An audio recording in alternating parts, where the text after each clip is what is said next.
bose baturiye aho ngaho, nawe ubwe ngaruta abandi bose batuye. Haleluya.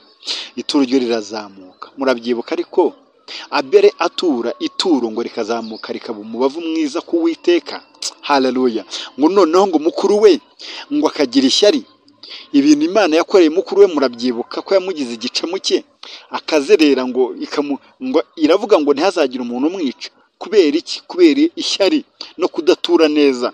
Haleluya. Abeli ariko watura neza, Imana ngo na n'izi saha amaraso yaracyaye, haleluya, amaraso ye aracyavuga imbere y'Imana. Haleluya. Ngo na n'ubu ngo niyo mpamvu ngo Abeli akivuga na bugingo n'ubu kwera ituro. Haleluya. Imana ibaha umugisha, Imana ibaha umugisha cyane uwemeye gutura noneho.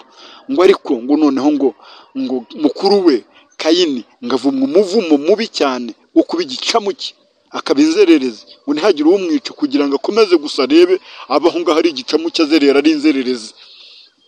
Haleluya. Mwihane nimuvumwe uwo muvumo. Haleluya. Nimuvumwe iyo mivumo Uwiteka ajya avuma abanze gutura. Nimuvumwe uwo muvumo Uwiteka ajya avuma abagira amashyari. Haleluya.